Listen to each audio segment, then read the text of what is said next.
हाल ही में मरकजी हुकूमत की जानिब से मरकजी कैबिनेट से अप्रूव की गई नेशनल एजुकेशन पॉलिसी के मुताल्लिक कई हलकों में खिलाफ वर्जी हो रही है और मजम्मत की जा रही है मरकजी हुकूमत के इस कदम की कि पार्लियामेंट में डिस्कशन के बगैर ही इसे पास किया गया है।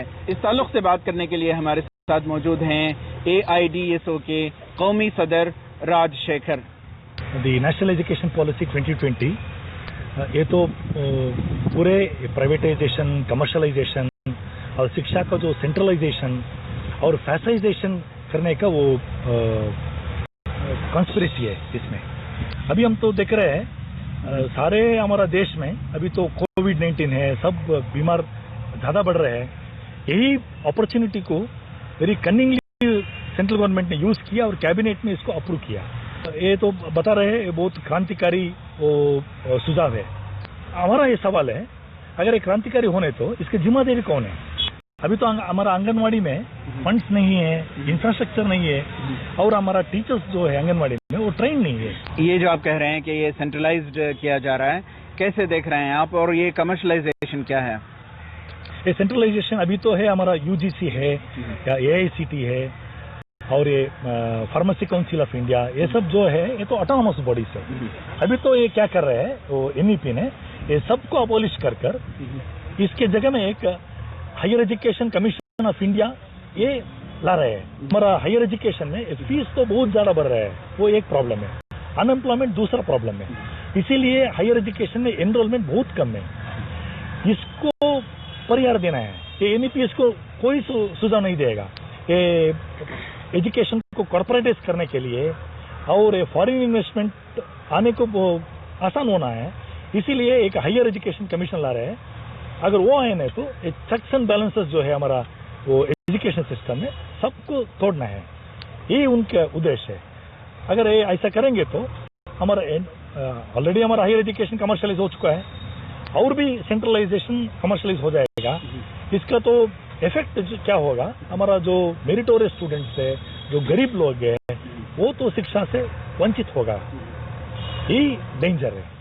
ये जो आपने शुरू में बताया था कि ये एजुकेशन को सेफ्रनाइज किया जा रहा है NEP के ताल्लुक से, इसकी वजाहत करिए। ये सेफ्रनाइज कैसा कर रहे हैं?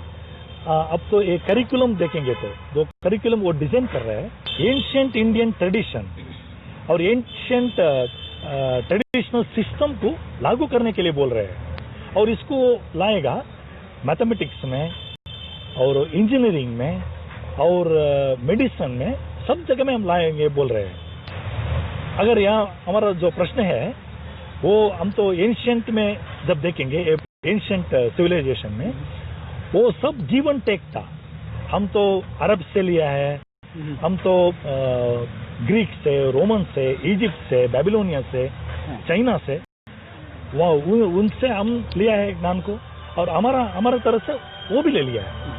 ये तो टू साइडेड था। अभी तो सेफ्रनाइज कैसा हुआ ये?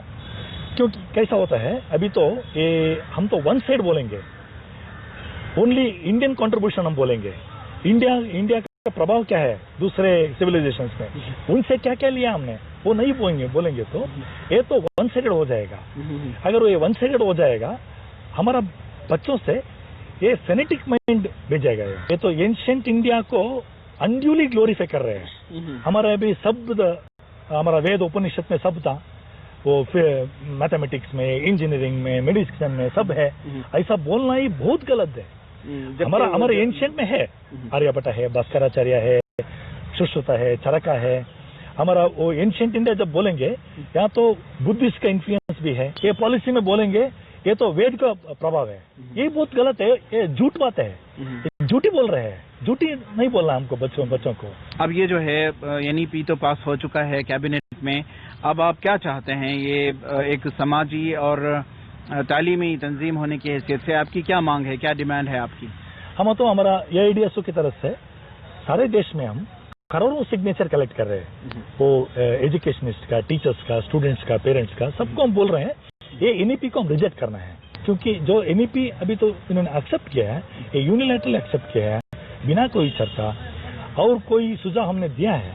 हमारा स्टूडेंट ऑर्गेनाइजेशन और स्टूडेंट्स ऑर्गेनाइजेशन और एजुकेशनल फोरम जो दिया है वो सबको नहीं लिया उन्होंने। इसके खिलाफ हम सारे देश में ओपिनियन क्रिएट कर रहे हैं, बहुत बड़ा वो मूवमेंट तो एजुकेशनल मूवमेंट तो बिल्डअप कर रहे हैं।